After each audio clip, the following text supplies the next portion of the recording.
buckle up, everyone, because today we are going on a deep dive into the future. The future. Yeah, that's right. Specifically to the year 2050. Oh, wow. Okay. To see what the world might look like when it comes to electric vehicles. Right. EVs in 2050. And, we've got some sources here that paint a really interesting picture. Okay.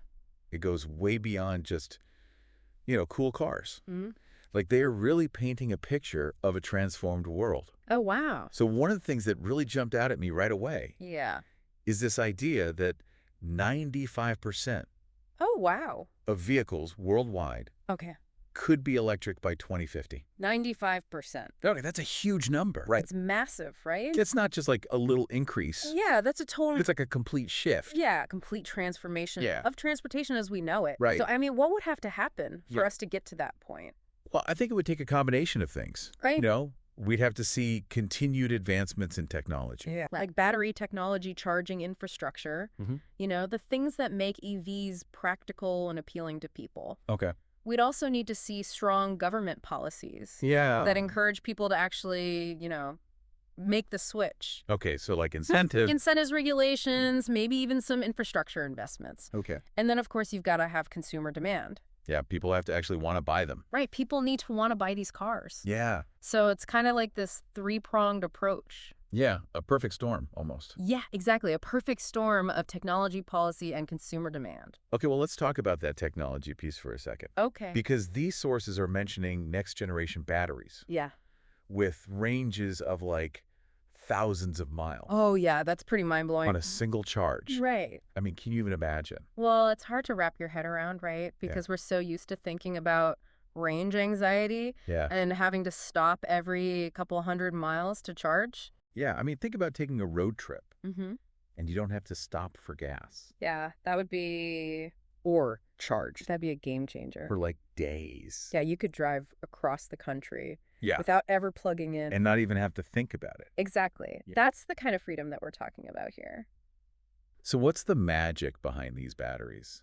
Well, the key here is something called solid-state battery technology. Okay. And it's pretty different from the lithium-ion batteries that we have in most EVs today. Okay. So lithium-ion batteries, they use liquid electrolytes to move energy around inside the battery. Okay. But solid-state batteries use solid electrolytes. Oh, I see. And that seemingly small change actually has some pretty big implications. Right. So first of all, solid electrolytes are more stable. Okay. And they're less likely to catch fire. That's a good thing. Which is a good thing for safety, obviously. Yeah. But they also allow you to pack more energy into the same amount of space. Oh, so higher energy density? Exactly. Yeah. Higher energy density, which means longer range. Okay. And because those solid electrolytes are more efficient at conducting ions, you can also charge them faster. Wow. And on top of all that, they tend to have a longer lifespan. Oh, so you don't have to replace them as often? That's right. Okay, that's amazing. So solid-state batteries really have the potential to be a game changer for EVs. Right, so no more range anxiety. Right. You can charge quickly. Yeah. But where are we going to charge all these EVs? Yeah, that's a good question. When everybody has one. Because if everyone's driving electric cars, right, we're going to need a lot more charging stations. Yeah. And the sources actually talk about a complete overhaul of our charging infrastructure. Okay, so it's not just about It's not just about building more of... sticking more chargers in. Right. Yeah. We're talking about harnessing renewable energy. Okay. In some really innovative ways. Okay, so give me an example. What are we talking about here? Well, picture this. You're driving down the street. Okay. And you see solar panels. Okay. Not just on rooftops. Yeah. But also integrated into the noise barriers. Oh, wow. Along the highway. Okay.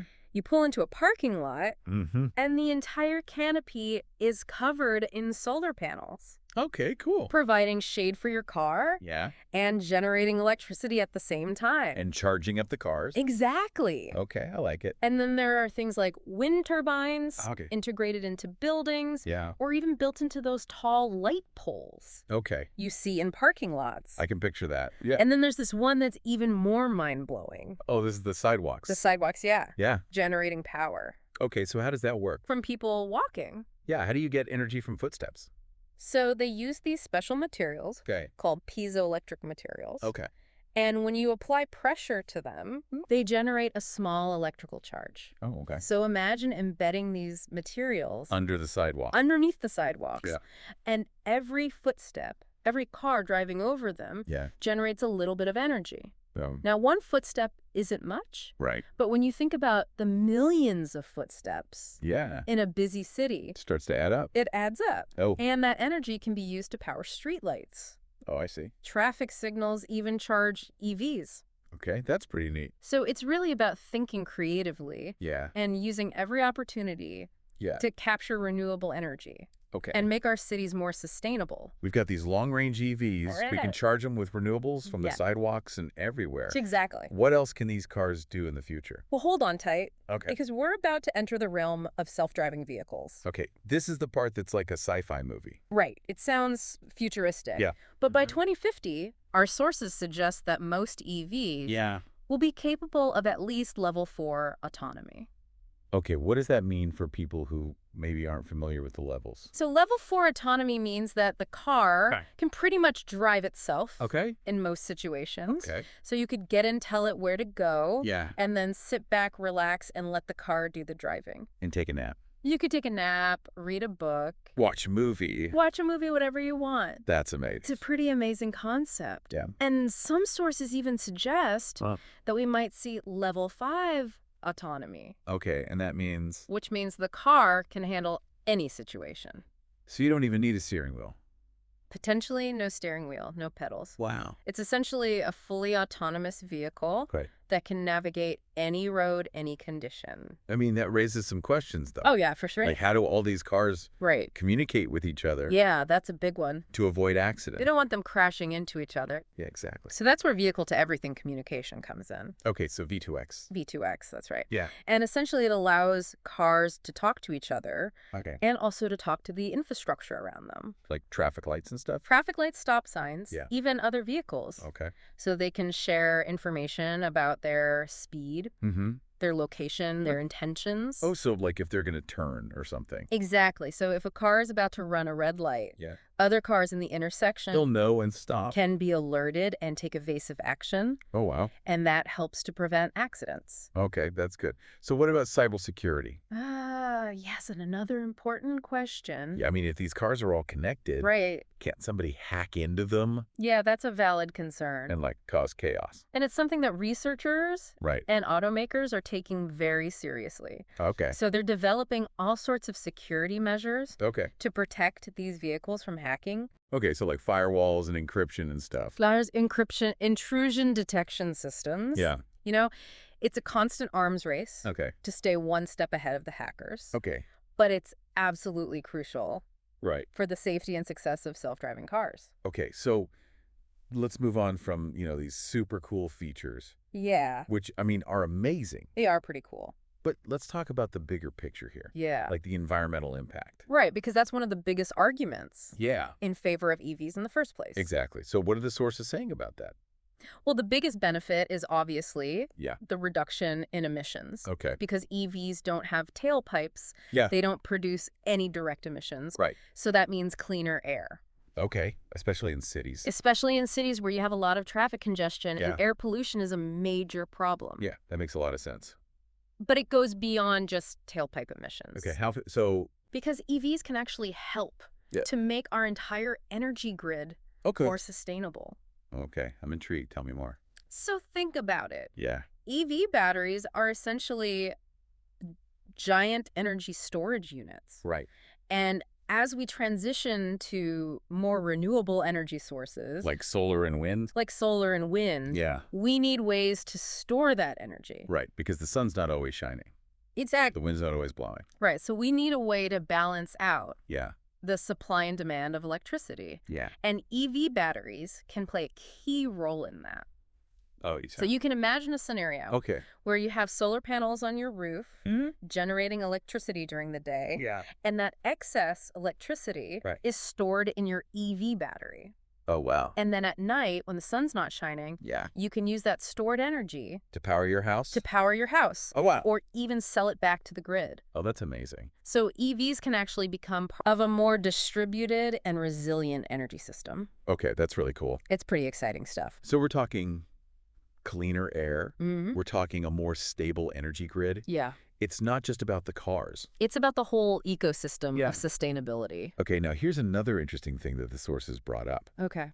It's this idea that our relationship with car ownership might change pretty dramatically. That's a big one, right? Yeah. Because we're so used to this idea of owning our own cars. Yeah. I have my car. Right. You have your car. You're responsible for it. I'm responsible for all the maintenance. Maintenance, insurance, parking. Yeah, I got to find parking. All of that stuff. Yeah. But the sources suggest that we might see a shift towards more shared mobility. Okay, so what does that look like?